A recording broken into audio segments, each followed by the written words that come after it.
I do believe we are now live. Yes, this is our rescheduled chat from a couple of weeks ago when we just couldn't get the YouTube live stream to work. So, Blanca Gallego is joining me today. Fantastic to have you here, Blanca. And this is actually the closest I've ever been to one of the guests on one of the Facebook live streams, one of the Hub live streams, because we live in the same town, which is fantastic. Yes, yes, yes, yes. How Uh, amazing. So hang on, let me try and see if I can get a little bit more shade on my camera. There we go. So, Blanca, you're a language coach, you're a business coach and a communication skills coach, and you're going to be chatting to us today about learner autonomy and accountability. Yes, that's right. Yes, as you said, I'm a neuro language coach. And yes, today we are going to talk a little bit about fostering student autonomy and accountability to enhance language learning as well. Yes, I feel that it's quite important for us to empower learners for success, and autonomy is quite a good thing to start with. Yes. Mhm, So, mhm. well, first of all, I would like to say a big thank you to our audience. Yes, and of course, if they have any question, or they can add it in the chat box. Is that correct, Teresa? Yep, Yes. definitely. I'm going to share a link now to, if I can. You carry on chatting. I'll see if I can share a link. Okay, wonderful. So, let's get it started. And one of the things that I really like to mention before we start talking about accountability and autonomy is that um, me as a teacher, as a coach, we might be experts in plenty of things. Yes, we might be experts in the language, we might be experts, I don't know, in neuroscience, in coaching, in communications, but I'm not an expert in any of my students. Yes, I'm not an expert in you, Teresa. Yes, I know nothing about your language learning experience. I don't know anything about my students' life experience. Yes. So that's one of the reasons I think it's really, really important that we bring autonomy to the student, Mhm. because actually they know themselves better. They know what they like, they know what they don't like, they know how to learn best, even if they at the beginning they don't really know rationally. Yes. Because sometimes we ask them, hey, how would you like to to get to learn this, and they go, I don't know. Yes, I don't know. It's a very common answer. Yeah. But they know, and if we ask the correct questions to them, they end up realizing and becoming aware of that. So for me, that's one of the key things, and one of the main reasons we should go for accountability and responsibility in the language learning, because at the end they know themselves better than us. Yep. So Okay. when Yep. you're thinking about learner autonomy, are you thinking about any particular age group? When do you think it works best? Well, at any age, basically. I mean, we can go for this with children, with teenagers, with adults, and amazingly, children know what they want best than adults. Because actually, one of the things I've realized along, throughout my career is that adults, they are so used to being told what to do and how to do it and what in general, that they forget about themselves. Hmm. Yes, Hmm. it's like, so how do you want to approach this learning? I don't know. You tell me. You are the teacher. I don't know. Well, what do you like best? I don't know. I guess I should study. I guess I should do a lot of exercises. I don't know about grammar. I guess I should. And they forget about what they really like and what they really enjoy in the lesson. But children who have not experienced so much this thing of being told all the time what to do in the classroom, they still know what they want. And they Mm. still know what they enjoy. You know, if you ask a 6-year-old kid, hey, how would you like to learn this? I will like, oh, I want a game. I want to play, or might be no playing, but I want to read a book. I like drawing. I like, you know, they are quite intuitive. They still know what they want and what they like. And unfortunately, when we go through the whole education, you know, process, we lose this thing because Mhm. we are always being told what to do and how to do it. Yeah, unfortunately. And so do you think as well there's a lot of trial and error involved, like, you know, exposing learners to different ways of learning for them to be able to see what works for them? Oh, well, yes, definitely. I mean, when, you know, when we co-create like the language learning, we co-create goals, we co-create actions. It's also important to assess what is the impact of those actions. Yes, Mhm. like, okay, we are doing this kind of exercises, so let's see how much impact this has on your goals. Yes, Mhm. and let's see, okay, is it effective? Then let's keep on doing it. It's not really having a good impact on our goal. Let's change it. So Mhm. yes, but it's more like if they decide what to do and how to do it, then they can also change it. And when something works and when they decide to work on something, they learn it and it really works, it brings also an inner motivation in them. Yes, they get motivated. It's like, oh, I decided to do this, I did it, and I got it. Yes, I achieved the goal. And that's quite motivating as well. Yeah, that brings a lot Yeah. of motivation in the classroom because at the end they are decided. And if it doesn't work, okay, it's not working, let's change it. Was Mhm. the problem, was the issue? Let's change Yeah. it. Let's try.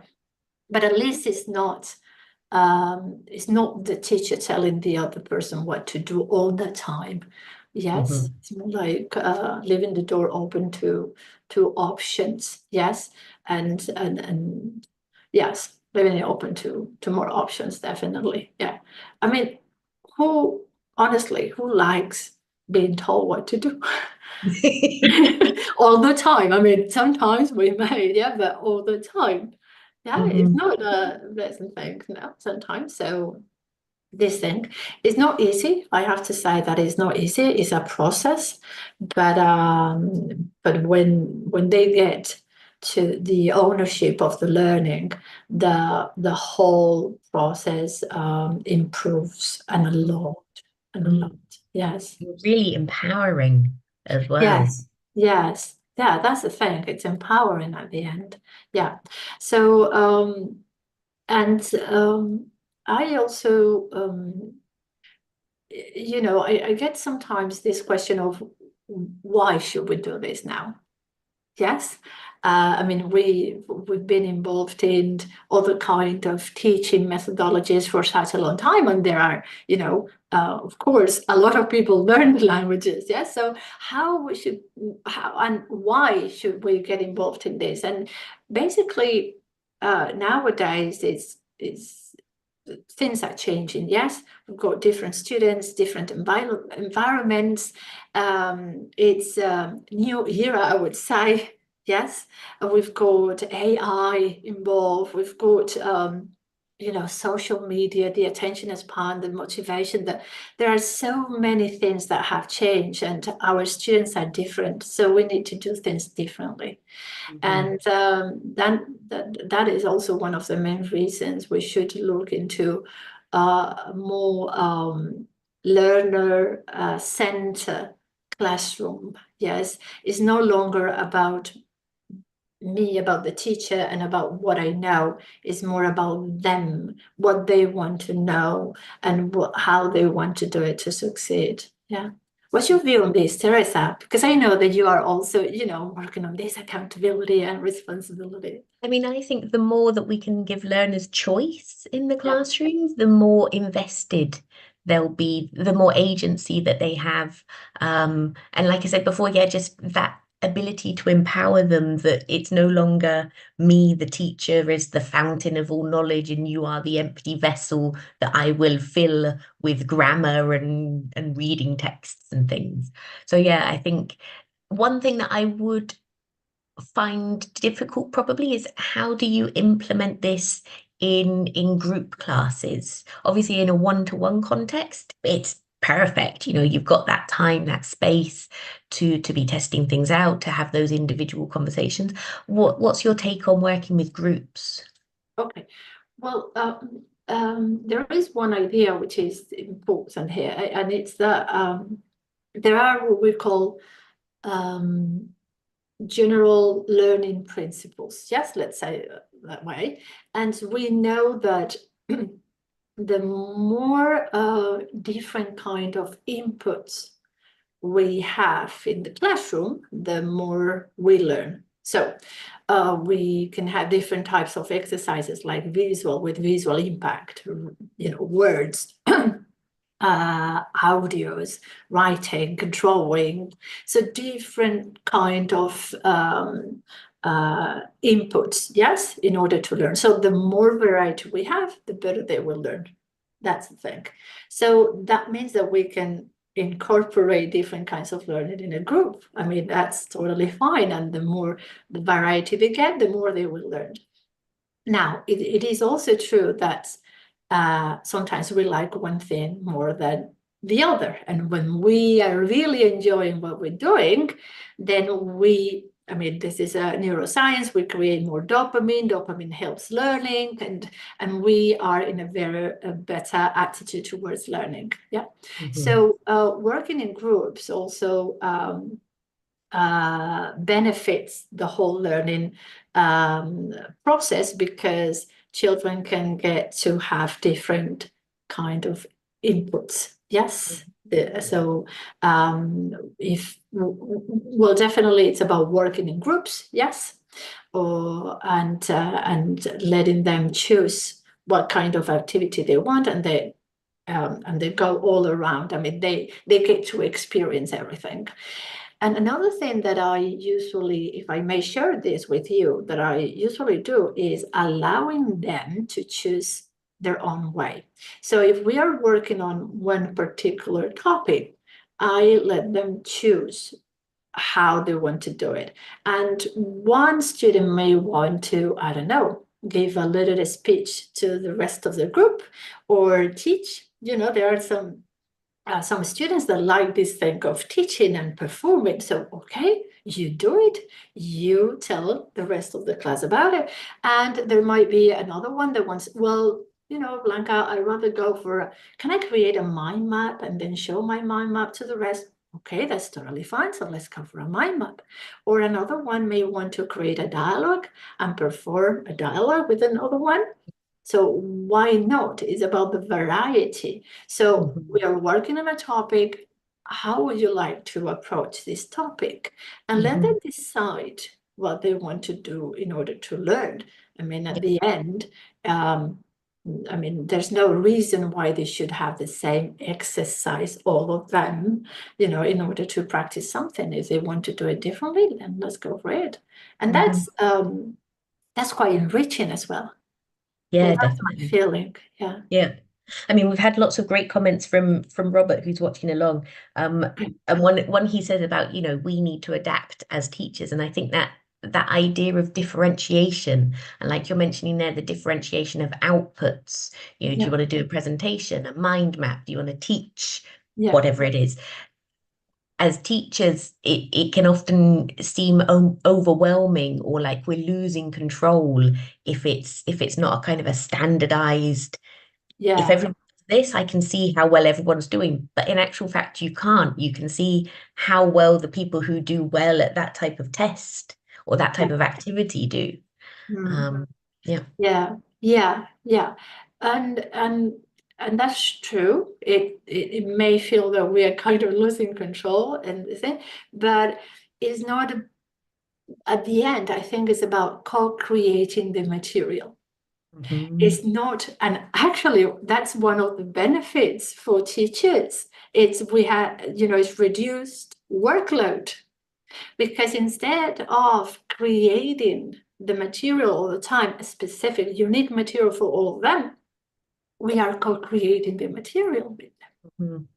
And then we can share that mind map. We can share that dialogue.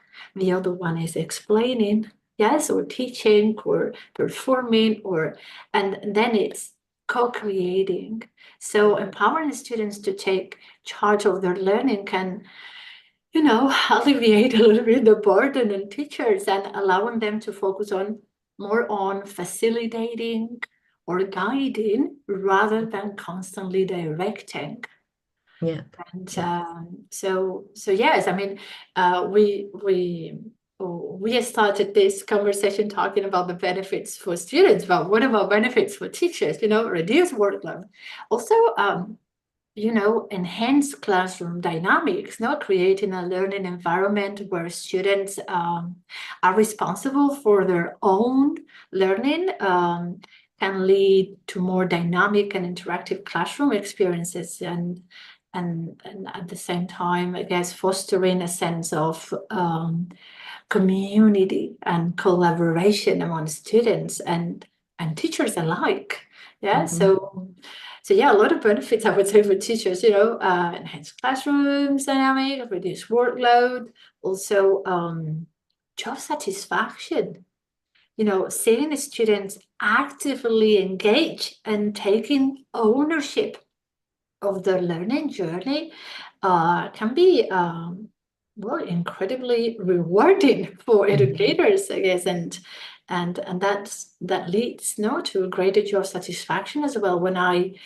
And that it's directly linked to learning satisfaction in our students. Because it's like a cycle, no? And when they learn how to manage learning in the classroom, they learn how to manage all the situations outside the classroom as well. If they take ownership in the classroom, they will take ownership outside the classroom as well. So I do honestly believe and have the feeling that bringing autonomy and ownership in the classroom has a lot of impact also outside the classroom. Yeah. Fantastic. Yeah. It's something when you posted this on LinkedIn and you said, does anybody have any questions? And I actually had a question, and it was, I think we have a lot of freedom in ELT, perhaps because we're not regulated, that we can do a lot of these things. We don't have government regulations to provide rubrics for all the activities we're doing, assessment criteria, etc. Is this something that you think is happening in mainstream schools? Are they bringing in this learner autonomy? Okay. Honestly, not as much as I would like, but bit by bit, we are kind of getting things done. But it's true that it's the whole system is quite, it's limited. I mean, it's true that now with projects and things like that, children get to experience other type of learning. Yes, they get more involved. This thing of learn by doing. Yes, so teachers in the education system, they are trying to implement new strategies so students in general get involved in this dynamic of learn by doing, and more like creating learning experiences more than just delivering the knowledge. Yes, this kind of thing. But there's still a long way to go, and I don't. It's not just because of teachers. I mean, there are plenty of teachers right now that are really into this thing of bringing more option in the classroom, but the system itself doesn't really allow them to do as much as they wanted. So I guess the bit by bit things are changing and we are progressing, and that's the thing, you know. And more and more teachers are more likely to start implementing new things. Yeah. Yeah. As I you mean, said, I said we have a lot more freedom, but then Roberts rightly said, I would say in its context, many academies in the private sector have set curriculums, yeah. and you know, we have, as teachers, we have to follow those curriculums. So there's not always that freedom even within the private sector. Yeah, and I do agree with that, but there's always option. Okay, and okay, if we move into like more practical examples, yes, of what autonomy and accountability would be in the classroom, we can create, for example, goal action plans, yes. But of course, as we know, sometimes we have a very specific curriculum we need to cover. So goal setting seems like out of, you know, there's no option for goal setting because these are the goals. Yes, okay. And I do understand that, but we can bring autonomy with action plans. Yes, okay, we've got these goals, we need to reach these goals, but how we are going to get those goals is something we are going to decide here. So we may not have full, you know, room in order to go for full accountability in goal setting, but we do go for action plans and they decide how to do it. And that's a step, yes? Or we can go for self-assessment. Encourage self-assessment where students evaluate their language skills, identify a strength. That's also accountability and autonomy. Yeah. Or guide students into a conversation, more talking with, not talking to. Yeah. So this then go, okay, so if we, I don't know, we've got a particular goal. Okay, so what do you know about this? Yes, get students engaged in a conversation. Yeah, it's not like, okay, me turning to the whiteboard or blackboard and I start writing, you know, what they should be learning, more into a conversation. There's also autonomy because they get engaged. Yeah.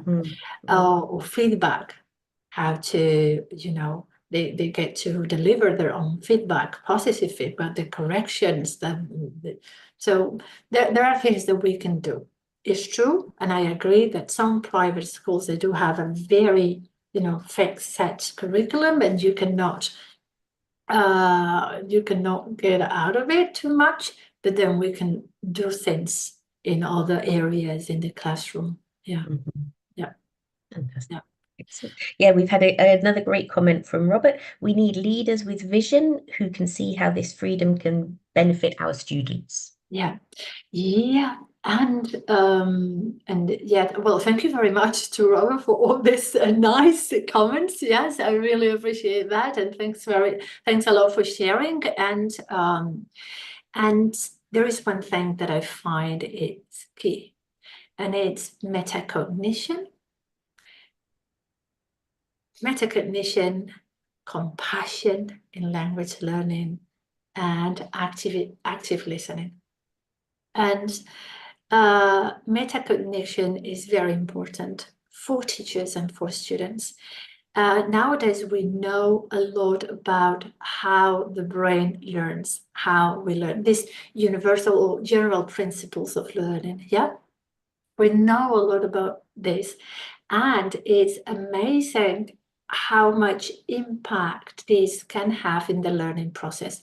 When I, as a student, as a learner, yeah, when I can understand how my brain learns, what I need to do to maximize my learning process, when I get that awareness is when I can take action. If I don't know what is happening in my brain, if I don't know what I can do to learn best, if I don't know why or or the reason behind, for example, when I go, a lot of students go blank when they want to start talking. Yes, they go blank. If I understand what is happening in my brain and the reason behind, then I can take action. But if I don't know what is happening, I can't take action. Yeah.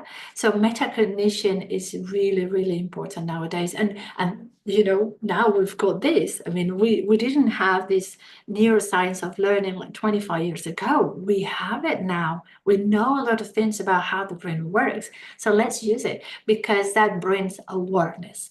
And awareness is the first step to take action.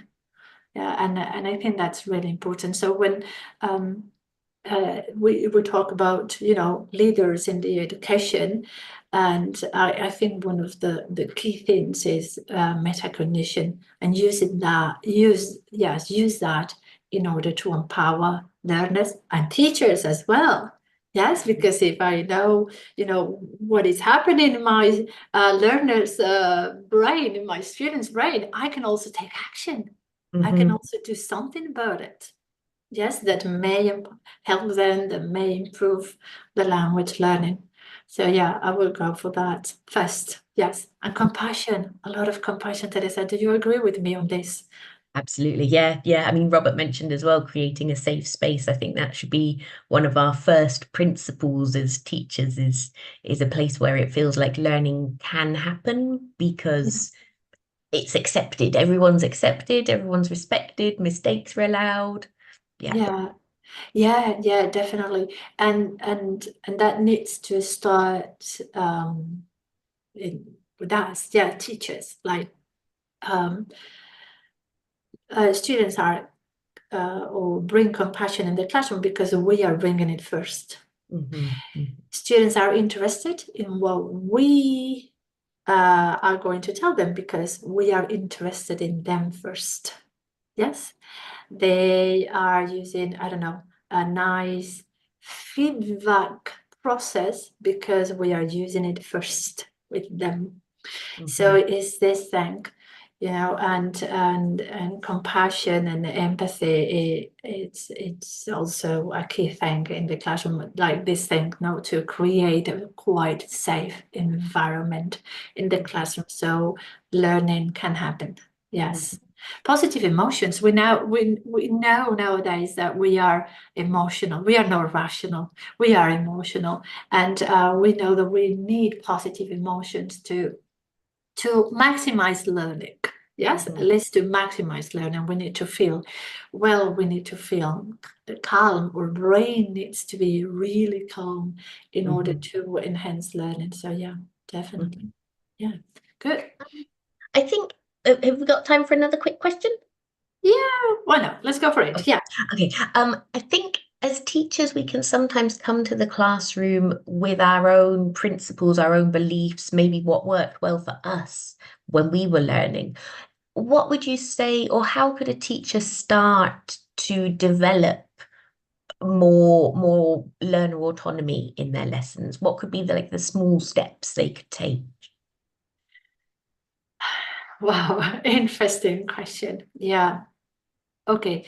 Yeah. And that reminds me of actually why I started teaching. And it's because I didn't have a very nice learning experience when I was learning languages as a teenager. And then as an adult, I realized that it was not something so difficult for me at the end. Yes. And but the thing is that whatever worked for me doesn't mean that it's going to work for the other one. And here it's like really respecting and being an active listener. What does the other one need? And I understand that sometimes we want the best for our students. Always, we want the best for our students, and we feel that what helps me may help the other, but not necessarily, because we have completely different life experiences and learning experiences, and something that might be nice to me might trigger an emotional reaction in another person. So, first step, for teachers, I would go more into metacognition first. Yes, I think it's like really important to learn the basics of how the brain learns and understanding that we all learn in a different way. We all learn in a different way because we all have different brains. Yes, it's like faces. We all have face, but all faces are completely different. So the same with the brain. And just understanding that would be the first step to allow different kind of opinions in the classroom. Mm.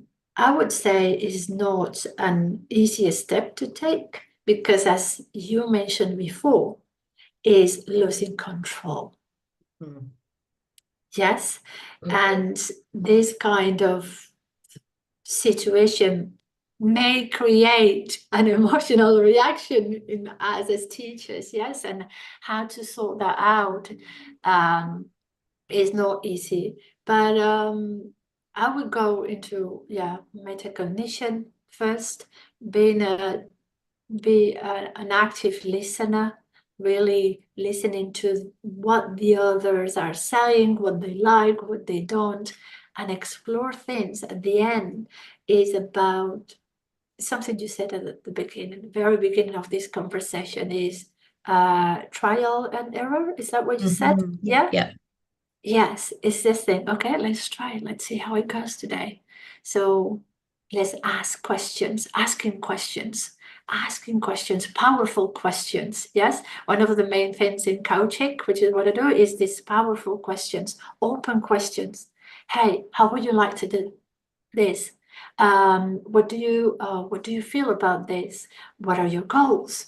How are you going to use this? In your life, if we are learning this, how are you going to use it? Open questions all the time to the classroom, not yes or no, questions, open questions. That's a very, actually, I thought about it on, while I was talking, how important open questions are. And that would be it. Teresa, is starting with open questions to the classroom, to the student. Mhm. What do you want? What do you need? How you want to do this? Yeah, yeah. Wow, fantastic. Well, thank you so much, Blanca, for coming along to chat to us this morning. And I love listening to you. You're so passionate about language and coaching and getting the most from students. And Yeah. that really comes across in everything that you say as well. It's so wonderful. Yes, yes. Well, thank you very much for inviting me. And may I say something just Yeah, before fire we away.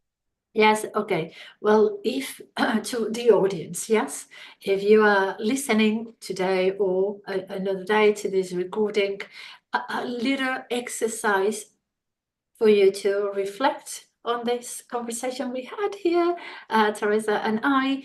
So, and make it brain friendly as well.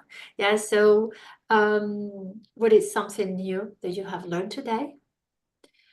Something you are going to use from now on in your classrooms? And something you would like to know more about.